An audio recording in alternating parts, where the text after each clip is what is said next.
The sun had just begun to rise over the small coastal town, painting the horizon in soft shades of gold and pale blue.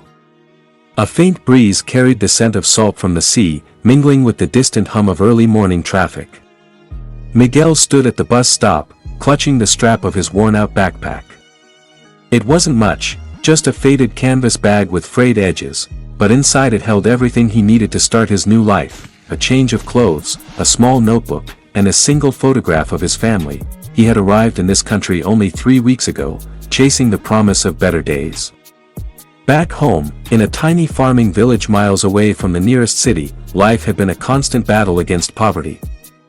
Work was scarce, food was sometimes too little to share, and the future felt like a dim light flickering far in the distance. But Miguel had always been a dreamer. When he finally saved enough to pay for his visa and the long flight, he told himself that no matter how hard it got, he wouldn't give up. The streets here were nothing like the dusty roads of his hometown. The buildings towered above him like steel giants, their glass windows reflecting the brightening sky. People rushed past, speaking a language he could barely understand, their footsteps brisk and purposeful. Every sound felt sharp, every face unfamiliar. But even in this ocean of strangers, Miguel carried hope in his heart. His first job wasn't glamorous, loading boxes in a cramped warehouse for minimum wage, but it was honest work. The manager had told him he was a hard worker, though his accent made communication tricky. Still, Miguel smiled at every customer, greeted every coworker, and stayed late when someone else couldn't finish their shift. It wasn't easy, but he was determined to prove himself. That morning, as he waited for the bus, Miguel thought about the call he had made to his mother the night before. She had sounded tired, but her voice was filled with pride. "We miss you, but we're happy you're there," she had said. It was all the encouragement he needed. The bus arrived with a squeal of brakes, and Miguel climbed aboard, choosing a seat by the window. The city slowly rolled by, rows of shops, neon signs, people on bicycles weaving between cars. He didn't notice the police cruiser parked at the corner, or the man inside watching him. Not yet. That moment would come soon enough, and it would change everything. Miguel stepped off the bus, the cold air brushing against his face. The warehouse loomed ahead, a gray block of concrete and metal that somehow felt less intimidating than the stares of strangers on the street. He kept his head down. Not because he was ashamed, but because he had learned in just a few weeks that eye contact here sometimes brought unwanted attention.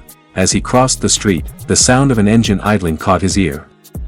A police cruiser sat at the curb, its black and white paint gleaming under the early morning sun. Inside, a man in uniform leaned casually against the door, one hand resting on the steering wheel. His eyes followed Miguel, sharp and unblinking, like a predator sizing up prey. Miguel felt the gaze, heavy and unkind, but forced himself to keep walking. That was Officer Randall. Though Miguel didn't know it yet, this man would become the shadow hanging over his days. To most, Randall was just another cop patrolling the neighborhood. But to those who crossed his path, his smirk carried a sting. He had a way of making you feel small without saying a word. Inside the warehouse, Miguel tried to shake off the feeling. He buried himself in work, stacking boxes, checking labels, sweeping the dusty corners of the loading dock. Hours passed, and the image of the police cruiser faded from his mind, until his lunch break. He sat on a bench outside, unwrapping a simple sandwich he had made the night before. Across the street, the same cruiser idled once more. Over the next week, Miguel saw the cruiser more often. Sometimes it was parked near the bus stop, sometimes in the alley beside the warehouse. Once, it drove slowly past him as he walked home, the window rolling down just enough for Randall's smirk to appear. There was never a reason, no questions asked, no words exchanged, only the silent message, "I see you." Miguel tried to ignore it, telling himself it was just coincidence. After all, police officers patrolled everywhere. But deep down, a quiet unease began to take root. He had heard stories from other immigrants at the warehouse, about being stopped for no reason, about the way certain officers treated people who spoke with an accent. He wanted to believe those stories wouldn't be his. One evening, after a long shift, he called his mother again. Her voice was warm, but she could sense his weariness. "Is everything okay, Miguel?" she asked. He hesitated before answering. "Yes, Mama. Just tired from work." He didn't tell her about the man in the cruiser. What good would it do? She was thousands of miles away, and worry was the last thing she needed. The rain fell in thin, cold sheets as Miguel waited for the bus. He pulled his jacket tighter, shivering under the street lamp. The sound of tires on wet pavement drew his attention, and there it was again, the cruiser, rolling to a slow stop beside him. This time, the window came down fully. Randall leaned over, resting his elbow on the frame. "Hey," he said, his voice casual but edged with something darker. "You got ID on you?" Miguel blinked, startled. "Yes, sir," he replied softly, fumbling for his wallet. His hands trembled slightly, not from the cold, but from the unexpected confrontation. Randall took the card, glancing at it briefly before letting out a short laugh. "Miguel Reyes." "Where you from, Miguel?" "The Philippines," Miguel answered, his voice careful. Randall's smirk widened. "Figures." He handed the card back, his tone dripping with a kind of mock amusement. "You take care now." The cruiser rolled away, its red taillights fading into the mist. Miguel stood there for a long moment, his heart pounding. He told himself it was just a routine check, nothing more. But in the quiet of the night, he knew it wasn't. Something had begun, and it was only a matter of time before it grew worse. The next morning, Miguel stepped off the bus and immediately noticed the cruiser parked at the corner. Officer Randall was leaning against it, sipping coffee from a paper cup.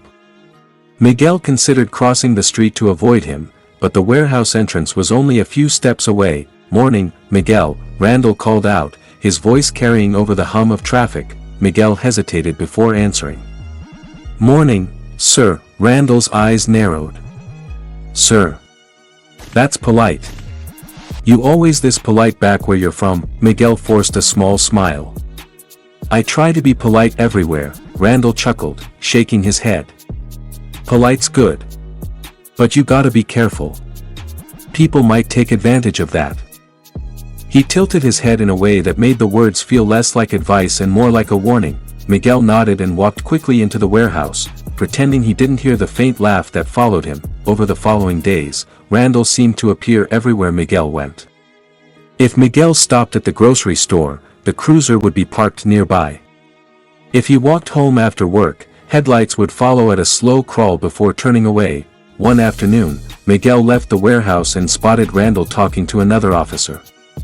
Both glanced in his direction, and though he couldn't hear the words, he saw the smirk on Randall's face as he spoke.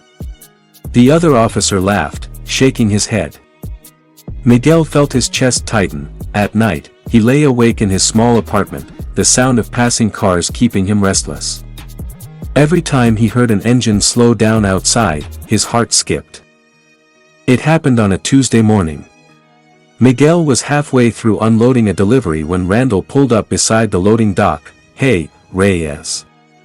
Randall called out. Miguel froze, the box still in his hands. "You got a work permit for this job?" Randall's voice was loud enough for the other workers to hear. Heads turned. "Yes, I do," Miguel said quietly, setting the box down. Randall stepped closer, his boots echoing on the concrete. "Then why don't you show me?" Just to be sure, Miguel pulled the document from his bag and handed it over. Randall studied it for a long moment before handing it back with a smirk. "Looks legit. Guess you're good for now." The words "for now" lingered in the air like smoke. Miguel could feel the stares of his coworkers. Some looked sympathetic, others just uncomfortable. By the end of the week, whispers had begun. Some coworkers avoided Miguel during breaks, afraid that being seen with him might draw unwanted attention. Others quietly warned him to be careful. Randall had a reputation for finding reasons to arrest people he didn't like. Miguel tried to keep his head down, but it was impossible to ignore the weight of Randall's presence. Every laugh in the distance, every glance from a stranger, felt like it might be connected to him. One rainy evening, Miguel was walking home when he heard the sound of tires splashing through puddles behind him. The cruiser pulled up alongside, the window rolling down. "You walk this road every night?" Randall asked casually. "Yes," Miguel replied. "Dangerous for someone like you," Randall said, his tone dripping with implication. "Never know what might happen out here." Miguel stayed silent, his grip tightening on the strap of his backpack. Randall smiled thinly. "Stay safe, Miguel." Then the cruiser rolled away, leaving Miguel alone in the rain with his thoughts. The next morning, Miguel caught Randall watching him from across the street again. But this time, there was no smirk, just a cold, steady glare. Miguel realized then that this wasn't going to stop. It wasn't about laws or rules anymore. It was personal.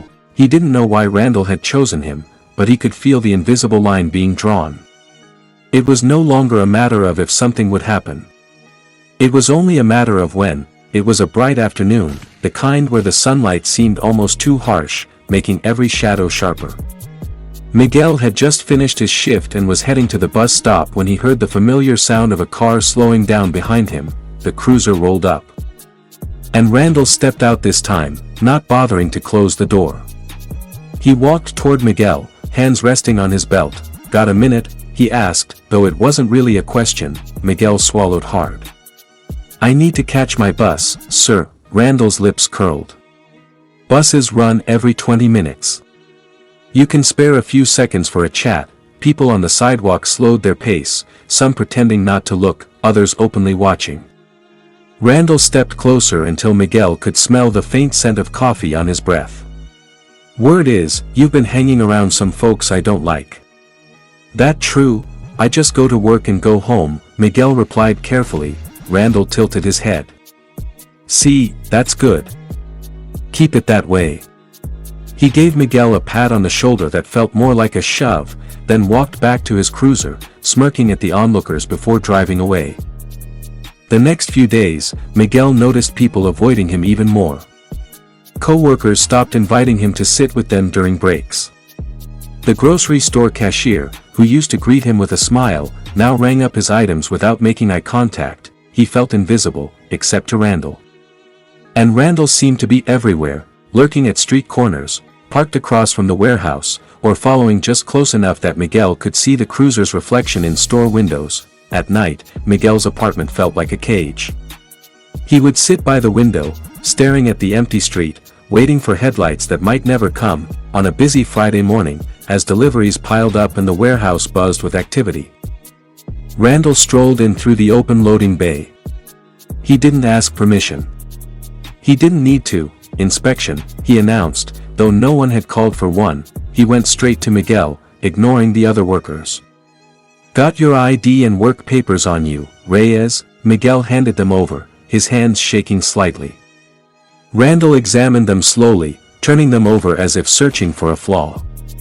Then, in a voice loud enough for everyone to hear, he said, "You know, I could take you in right now if I wanted." "Papers or no papers," gasps and murmurs rippled through the warehouse. Miguel felt heat rise to his face, but he stayed silent. Randall finally tossed the documents back at him and walked out, leaving behind a room full of uneasy stares. That night, Miguel couldn't sleep. Every sound outside made him sit up in bed, the rumble of an engine, the creak of the building settling, the distant bark of a dog. His heart raced at the thought of a knock on his door. He thought about calling the police to report Randall's behavior, but what good would it do? Randall was the police. And Miguel had seen enough to know that some complaints went nowhere.